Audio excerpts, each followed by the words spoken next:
Story 1. This happened about 20 years ago. I was 9 years old at the time, but my parents have filled in the gaps on more than one occasion, their voices trembling with a mix of anger and residual fear whenever they recounted their side of the story. It's one of those memories that doesn't fade, no matter how much you might want it to. It just sits there, like a splinter buried deep under the skin, festering.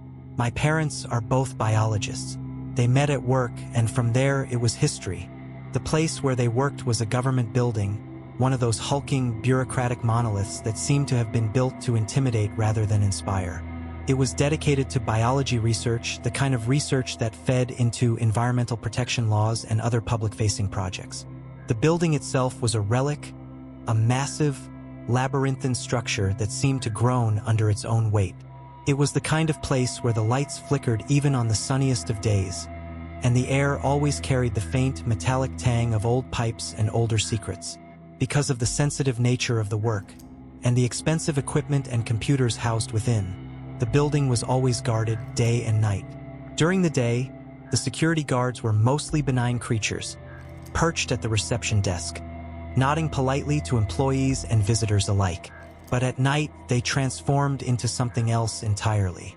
They roamed the halls like sentinels, their footsteps echoing in the empty corridors, their flashlights cutting through the darkness like sabers. There was one guard in particular who seemed different from the rest. To my 9-year-old self, he was the nicest person in the world. He always had a smile for me, a kind word, a joke. He'd make paper airplanes for me, expertly folded creations that soared through the air with a grace that seemed almost magical. On the nights when my parents had to work late, he'd keep me company at the reception desk, talking to me, playing with me, making sure I didn't get too bored. He was, in short, the kind of person you'd trust with your child. And that, as it turned out, was the problem. One night, my parents had to work later than usual. It must have been around 10 o'clock, and they were still buried in their labs, their faces lit by the cold, sterile glow of microscopes and computer screens. The guard, let's call him Mr. Friendly because that's what he seemed like at the time, offered to take me with him on his rounds.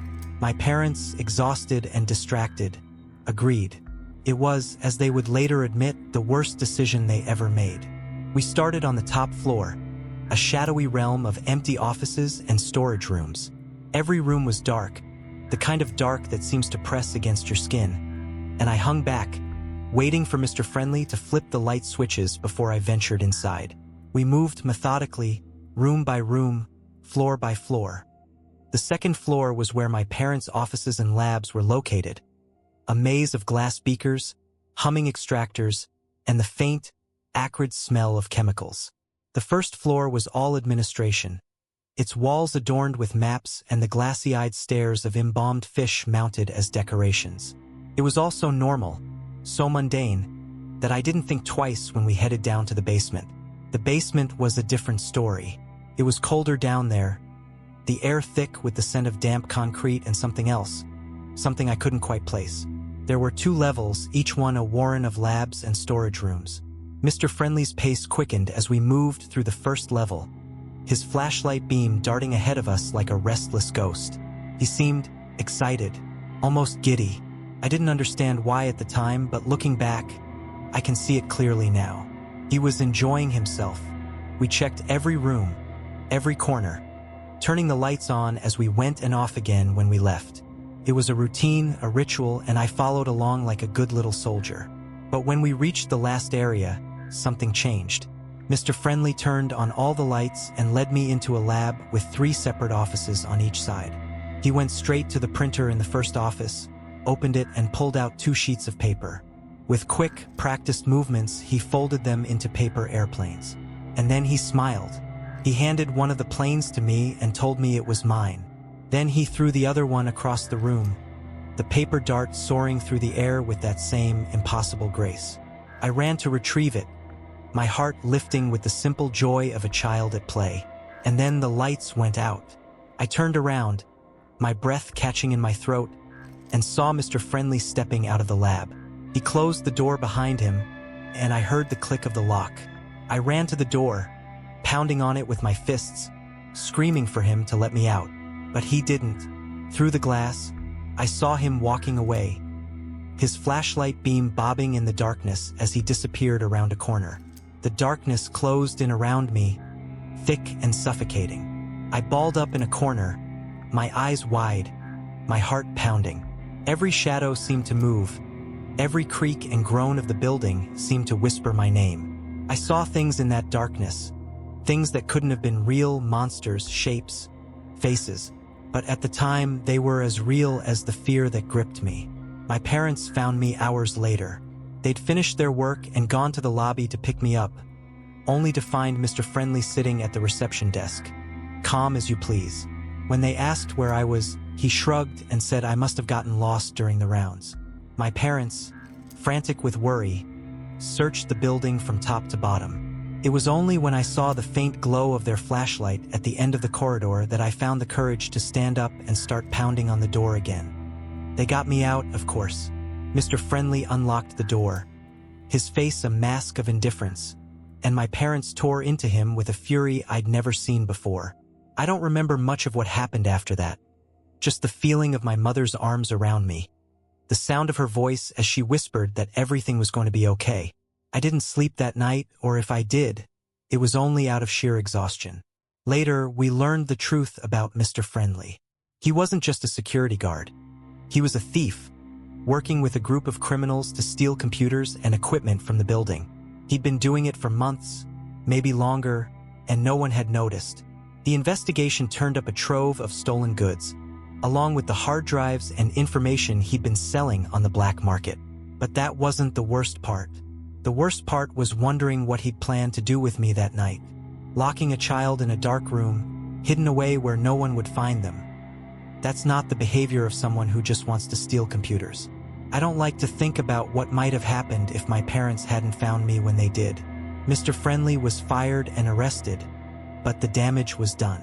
To this day, I can't shake the feeling that I was just another piece of merchandise to him, something to be sold to the highest bidder. And I can't help but wonder if he ever got the chance to do it again, to some other child, in some other dark, forgotten place. Story 2. About 5 years ago, when the world was still reeling from the grip of COVID-19, I was a 21-year-old waitress working my first job. It was a small restaurant, the kind of place that felt like it existed in a bubble, untouched by the chaos outside. We closed at 10 p.m. every night, and most evenings it was just me and the cook, a 20-year-old guy who kept to himself. I liked it that way. I've always worked better alone, and the other waitresses, well, let's just say we didn't exactly see eye to eye. It was near the end of my time there that something happened, something that still makes my skin crawl when I think about it. And I'm grateful, in a twisted sort of way, for the circumstances that kept me safe that night. I've never been great at trusting my gut. I've got mild anxiety, and half the time, I can't tell if the dread I feel is real or just my brain playing tricks on me. But that night, the fear was real. It was a tangible thing, like a cold hand gripping the back of my neck. I started my shift at 3 p.m., said goodbye to the last waitress, and settled into the rhythm of the evening. The cook and I were alone, and everything was quiet, almost peaceful, until the phone rang. It was a woman asking about one of the specialty items on our limited-time menu. The food couldn't be ordered as takeout, and she didn't take the news well. There was a tense back and forth, but eventually, she decided to come in and eat. About 10 or 20 minutes later, an older-looking car pulled up, and 3 people got out. 2 men and a woman, all in their 30s or 40s. I knew right away it was her. There was something in the way she carried herself, a kind of simmering frustration that I'd heard over the phone. But when she saw me, her demeanor changed. She was all smiles, almost too friendly. At the time, I chalked it up to embarrassment or pettiness. I didn't realize then how wrong I was. I seated them at a booth and took their orders. They had a red binder and a black pen with them, which struck me as odd, but I didn't think much of it at the time. I went about my business, tending to the other tables, refilling drinks, making small talk. When I brought their food out, they asked me if I knew any realtors. It wasn't an unusual question. Our town was a tourist destination, and people were always looking for vacation homes. But there was something about the way they asked, something that made the hairs on the back of my neck stand up. Still, I gave them the number of a realtor I knew from church and tried to shake off the feeling. By 4:30 p.m., they were the last customers in the restaurant. The cook and I decided to take a break, stepping outside for some fresh air. The restaurant had a long disabled ramp leading up to the doors, and I stood at the top, leaning against the railing. One of the men took the cook to the other side of the ramp, near the end, and they started chatting over a cigarette. The woman and the other man stayed on my side, about 5 feet below me. They started asking me personal questions: where I lived, if I smoked weed, how old I was. I gave vague answers, but the questions kept coming, and the red flags were starting to wave frantically in my mind. Then the woman got to the point. She said she had a business offer for me, a cleaning service. I wasn't interested, I hate cleaning, but what she said next made my blood run cold. She called it the Pretty Kitties Maid Service. She said she needed pretty, young girls like me, that she already had 10 girls working for her and wanted to expand. She offered me $30,000, though she didn't specify over what period of time. My stomach churned. This wasn't a cleaning service. This was something far darker. I politely declined, telling her I was happy with my job, but she kept pushing, describing her van, telling me how easy the work would be, how much money I could make. She even asked me to follow her to her car so she could show me a picture of the van. Her phone was in her hand, though, and I knew she didn't need to go to the car to show me anything. I refused again, insisting I was fine where I was. Finally, she gave up and the three of them left.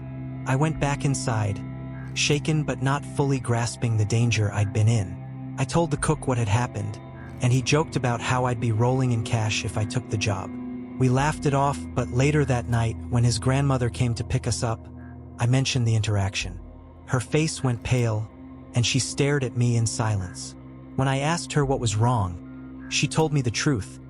I'd almost been trafficked. The realization hit me like a punch to the gut. I'd been in real danger, and I hadn't even known it. The next day, I went to work as usual, still rattled but trying to push the incident out of my mind. Then a man walked in. He was well-dressed, alone, and carrying a red binder and a black pen. I didn't notice it at first, but when the cook pointed it out, a chill ran down my spine. The man ordered a coffee and sat there for 3 hours, watching me as I worked. I kept asking if he needed anything, and he'd just smile and say no. At one point, I overheard him on the phone, talking about finances, moving money, and paying his girls that night. I told the cook, and we came up with a plan to spook him. It worked. He left soon after, and I haven't seen him since. But I've been on guard ever since. That red binder and black pen haunt me, a reminder of how close I came to something unspeakable. And sometimes, late at night, I wonder about those 10 girls the woman mentioned. I wonder if they're still out there, trapped in a nightmare they can't escape. And I wonder if I'll ever stop looking over my shoulder. Story 3. Back in 2013, I was in that liminal space between education and adulthood, scrambling to find an internship that would let me move forward in my studies. But internships were scarce, and desperation has a way of bending your decisions.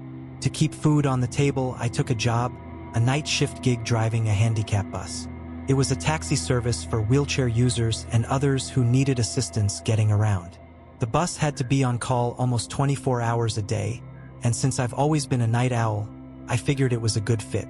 After getting the necessary license, I was hired.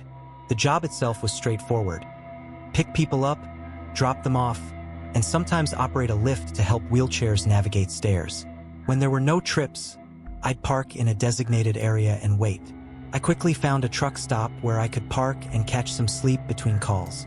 There was a gas station nearby where I'd grab coffee in the early hours, and on the other side of the parking lot, separated by a stretch of cracked asphalt, was a rundown restaurant with a motel attached. To avoid disturbing the truckers, I'd often park on the restaurant side if I got a call in the middle of the night. After a while, I started noticing something odd about one of the motel rooms. It was always busy, with people coming and going at all hours. At first, I didn't think much of it. Maybe it was just a popular spot for travelers. But then, one night near the end of summer, I heard yelling.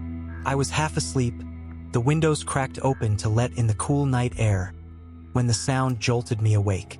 A man came tumbling out of the room, running like his life depended on it. A few seconds later, a bigger guy burst out after him, clutching something in his hand. I couldn't make out what it was, but the way he moved, like a predator closing in on its prey, sent a chill down my spine. I told myself it wasn't my business and tried to go back to sleep. Not long after, my phone buzzed. I had a trip an hour away, so I started the bus and pulled out of the parking lot. As I drove past the motel, I saw the big guy coming around the corner. His face shadowed but his posture tense, like a coiled spring. The rest of the night was a blur of back-to-back trips, and I didn't get back to the parking lot until around 2 or 3 a.m. That's when I noticed something strange. The area where I usually parked was littered with fist-sized rocks. I didn't connect the dots at the time. I just parked a few spots over and settled in to wait. I fell asleep quickly, but I was jerked awake by the blare of a car horn and the blinding flash of high beams. A car was right in front of my bus, revving its engine like it was trying to intimidate me. I figured it was just some jerk messing with me, so I jumped out of the bus, ready to tell them off. But instead of driving away, the driver started doing this weird start-stop motion, like they were trying to scare me off. That's when it clicked. This wasn't random. This was a warning. I stood my ground, staring at the car even though the high beams made it impossible to see the driver. After what felt like an eternity but was probably only 30 seconds, the car sped off. I decided then and there to park near the trucks from then on. For a month, nothing happened, and I started to think the worst was over. Then came the night that changed everything. It was a Sunday, and I was on a brutal 12-hour shift, 6 p.m. to 6 a.m. I hadn't had time to eat dinner before work, and the first half of my shift was a marathon of back-to-back trips. By the time I got a break, I was starving. I parked at the far end of the truck stop, which was almost empty, and dug into the dinner my fiancée had packed for me. I propped myself up against the driver's side door, scrolling through Netflix on my phone, when I accidentally hit the door lock with my elbow. It was a small thing, but it saved my life. As I sat there, absorbed in my phone, I heard the clack of the door handle behind me. I turned just in time to see a figure in a hood crouching down, then crawling under the bus. In his right hand was a kitchen knife, the blade catching the faint glow of the parking lot lights. My heart leapt into my throat. I scrambled to check the other doors, making sure they were locked, then peered out the windows trying to spot him. He was still under the bus, and I wasn't about to step outside with that knife in his hand. I turned on the engine and flipped on the bus's rear spotlights, flooding the area with harsh, white light. It worked. I saw him scramble out from under the bus and bolt into the woods at the edge of the truck stop. I didn't wait around to see if he'd come back. I never parked at that truck stop again, and from that night on, I made sure every door was locked, every time.